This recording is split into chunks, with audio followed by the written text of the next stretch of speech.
today in Rich in Relationship. We're going to talk about how to stop meandering and start consciously building happiness together. When you got married, you made a commitment to continue building that relationship. And when you had a child, that commitment was seriously challenged. What if happiness could be cultivated as a foundation rather than just a passing experience? Welcome to another episode of Rich in Relationship, and I'm your host, Rich Heller. And today we're talking about building happiness together, creating joy, fulfillment, and I'm going to add in prosperity in your relationship. Do you feel like happiness comes in fleeting moments, or you're struggling to create a consistently joyful relationship? What if happiness could be cultivated as a foundation rather than just a passing experience? In this episode, we're going to explore how joy, really, and happiness is built in relationships through intentional actions, shared experiences, mutual support, and mutual caring. Happiness is less about luck and more about creating habits and connections that support joy. Do you ever feel like your happiness depends solely on your partner's actions? Individual fulfillment is crucial in creating a balanced, joyful relationship. And at the same time, focusing on relational enjoyment is equally important. And one of the challenges that most of us experience in relationships is how do we balance these two things out? You've heard me say it many times in this podcast. That's what we're doing here. Many times you've heard me say, here's what happens. Two people meet, they fall in love, they get married, they have children together, and all of a sudden things get very complicated. It gets very real. What happened to being in love? What happened to all the good times we had? Oh, we can't focus on that because we need to focus on raising this child.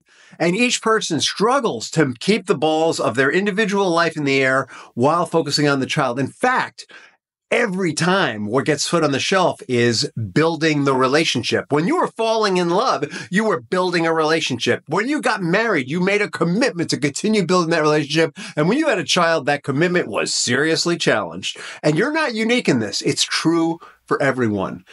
There's a period there, one of my children is going through this right now, where you're just struggling to figure out how to take care of this beautiful being that has landed in your lap, that has been brought into the world, this bundle of joy. And that little creature, when it first comes in, it's trying to figure out like how to process food. It's keeping you up at night. You're exhausted.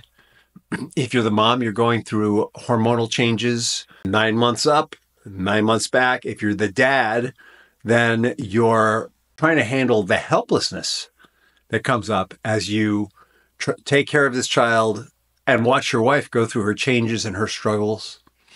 Maybe you're losing sleep. Maybe both of you are losing sleep. All of these things put a lot of stress on the relationship. And so it's normal and natural to not touch the relationship. Your focus becomes taking the best possible care that you can, given that neither of you are really sleeping, and putting food on the table and making sure that that little dumpling continues to stay healthy and happy. Now, after a few months, hopefully, the child starts to sleep. And once the child starts to sleep, you now have the opportunity to reset your priorities. But the tendency at this point is, for months now, you have been in the habit of working or taking care of the child, or both. You've had a habit of setting the relationship aside on the shelf while you put food on the table, make sure your child is fed, and minimally take care of yourselves. This is the point, the tipping point in the relationship. And what most of us do is now that we're in the habit of focusing on our individual growth and taking care of the baby and neglecting the relationship, we continue to do that. Now, you may be listening to this podcast and your kids may be in their 20s and you're going, oh, wow, that's how this happened. Or you may just have a newborn, in which case you're lucky you're going to catch it early, or more likely you've got children between the ages of 4 and 11, and you're like, what the frick happened to my marriage? This is what happened to your marriage. And this episode is about how you can turn the tide on that. Now, the first step we learned in the pandemic, I learned in the pandemic working with couples, the first step in any crisis, whether it be a crisis of marriage or a crisis like the pandemic, is we can't nurture a relationship or our children or anyone else unless we take care of ourselves. So the first step is to make sure your battery is 100% charged. If you go out into the world with half a tank, then you can only show up halfway for anyone else. So if you're only half-assing your self-care, then that same choice is going to be reflected in how you give.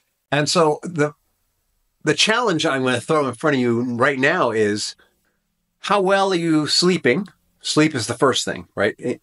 The thing that destroys our other habits is when our sleep gets seriously disturbed. In brainwashing, the first thing the brainwasher disturbs is a sleep pattern. The next thing after sleep is probably going to be, it's a toss off between eating habits and exercise. These things kind of work together. You want to make sure that you're eating healthy and that you're exercising regularly. And then the gravy is that we're continuing to develop emotionally and intellectually. And we've done multiple episodes on all of this stuff. Go back and look at EQ and IQ and all that good stuff. But in a nutshell, if you feel like you're deficient in multiple areas, start with sleep. I would say work on exercise next. Then after that, work on eating. And then after that, I would say emotional well-being, and after that, intellectual well-being.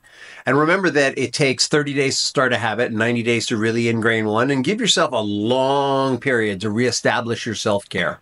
Now, as you feel like you're building your self-care and you have a plan for that, the next thing is to start focusing on your relationship. Once you have a plan for your self-care and let's say you're 30 days into it, the next thing is to reinvest in the relationship. And a way you might do this is you might say, hey, honey, I was listening to this Rich in Relationship episode on relationships, and I realized that I'm really not taking very good care of myself. And also that we've been neglecting the relationship. So I'm going to start by taking care of myself, but I'd like us to both to think about how can we start investing in the relationship. That declaration and that question opens the door for the relationship. Do you remember the last time you and your partner did something just for fun? Start by having some fun together. Maybe it's as simple as date night. I know my daughter's got a 6-week-old baby in the house, and they have not had a chance to have date night. And the first thing they're going to do, I hope, the next time we come visit them is go out for date night. Going out and at least trying to have fun together is an investment in the relationship. We've talked a lot about date night on Rich in Relationship. The ground rules are no phones, no work. You just talk about yourselves as individuals and maybe, more fun things you can do for your relationship. You want to talk about maybe what was great in the past that you could bring back for the future. Or maybe you want to talk about things that you really enjoyed that you don't want to do exactly the same thing, but you want to have that kind of enjoyment, whatever it is. Planning enjoyment is part of what's going to bring joy. Another way you can invest in the relationship that's not so much fun, but equally important, is to have time talking about finances. Usually with children, finances get topsy-turvy.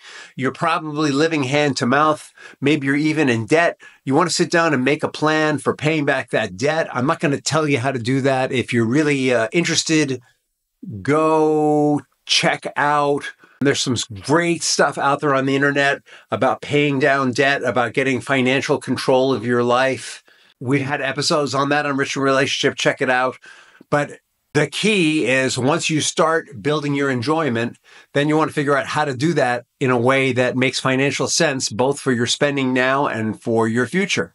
Talking about your future, when you got together, you had some sense of what a shared vision might be. And that child, in many ways, has interrupted that. Maybe it's time to re-explore that shared vision. Maybe it's time to start playing games together again. Maybe it's time to You want to build a bank of happy memories that strengthens connection, right? Having this time of stress, this time of coming apart and rebuilding may have torn a lot of that down. You may have said things you don't feel good about. Listen to the last episode about how to clean that up. Now you're going to plan joyful experiences. You're going to schedule regular happiness dates. You're going to be fully present for each other. You're going to be free from distractions. You're going to start planning for the future. You're going to start looking at your finances. You're going to start examining the way you live and looking for ways to do it better. Would you like to bring more joy into your relationship right now? Gratitude is one of the simplest ways to enhance happiness between others. And the reason why I bring that up is when I encourage people to focus on the future, inevitably what happens, they go is, oh my God, look at where we are now and look at where we want to be. How will we ever get there? Not only do you want to have a shared vision for the future, but you want to have shared appreciation for where you have come from. Take a look at the growth that you have had together, not just the negatives. The tendency is to go, oh my God, we're not there yet. Look at all the crap that's happened. What kind of marriage is this? That's not going to work. That's going to tear your relationship apart. You want to look at, here's where we're going. We can still get there. And look at the accomplishments that we've had. We have this beautiful child in our life. We have this home together. Or you may have experienced some setbacks. Maybe it's going to be harder to have gratitude, but maybe what you need to be grateful for is roof over your head, food on the table, and healthy, caring people in your life. In reality, as human beings, there's so much to be grateful for just in that. We sometimes forget that here in the United States, we can eat better out of a garbage can in a mall than most people do when they're just buying food in the third world. Right? What I'm telling you is, eating leftovers that's been thrown in the garbage is in many ways better quality food than is available to people who have money in the third world. You just need to get that we are very, very fortunate to live in this country. We are truly blessed. The level of wealth and freedom that we experience here is exceptional. I want you to build daily practices that both support your individual happiness and your marital happiness. Part of self-care is individual fulfillment. Part of what you're going to do in building your relationship is you're going to share your individual dreams and your relational dreams. Not just your relational dreams, but your individual dreams, your individual personal development dreams, your dreams. If you're the caregiver at home, what is your hope as the caregiver for the best way to do that? Or if you're the caregiver at home, what are the interests that you're going to develop while you're doing that? And how will your partner support you in that? I mean, if you're giving up your career to take care of the home and create a base for them to make money to support the home, there's a give and take that happens there. You're going to want to have a small amount of money, each of you, to spend just on yourselves without the other person asking or questioning or badgering you about it. You're going to want to have individual pleasures and shared pleasures, and you want to support each other. Remember when you were in love, what was going on there was you saw your partner not only for who they are today, burps, farts, warts, and all, but you saw them for who they could be as a successful individual in society, as a parent, as a partner, as a family member, as a friend, all right? You want to go back to that place where you're supporting each other in that shared vision, that appreciation that you both had for who you both are becoming. Now, I'm going to tell you that some of who you saw that they could become may not be present in the way that it once was. As we make choices and grow individually in our career, in our physical development, emotional development, intellectual development, we cut off other possibilities. And so it's about seeing them as the best person they can be given the choices that they are making. And if they're making choices that are not building them up, but are tearing themselves down, it is actually our responsibility to share that, make them aware of it, call it into question. We're not just a cheerleader, we are a partner's accountability buddy and vice versa. And so we are cheerleaders, accountability partners, vision holders for our partners as individuals, and they are for us. And we are doing that for each other in the relationship as well. What if the key to your happiness lies in helping your partner achieve theirs? Supporting them in their dreams and strengths and mutual happiness is 50% of the game. Whether it's a career goal, a personal project, or a wellness journey, encouraging your partner's aspirations builds a strong and supportive connection. And part of your relationship check-ins are going to be, how are you doing with your martial arts? How are you doing with horseback riding? How are you doing with crochet? How are you doing with soccer? How are you doing with whatever it is that they're interested in? You want to be in their corner. You want to go and watch them do the thing that they like doing, even if you are a complete and total third wheel while you're there. Because to some extent, we demonstrate our support by setting aside our own interests briefly to support them. I'm not saying you do that all the time, but you do it enough so that they know that you care. They will inevitably realize that you are giving up your own time to support them, and you may not even be that interested in what they're doing. And that's okay. You don't have to be interested in their personal pursuit. You're interested in them. You don't have to be interested in the thing that they're doing. You're interested in who they're becoming in doing it. And that's why you show up. When you do these things, you're going to build resilience together. Resilience comes not just out of regular habits, but it comes out of overcoming shortcomings and shortfalls in life. Personal shortcomings and life shortfalls. When we're faced with a challenge and we work through it, it builds up our resilience, whether it be a personal challenge, a relationship challenge, a work challenge, a family challenge, a community challenge, change in the world. When we come through it together, we come through it stronger and more resilient.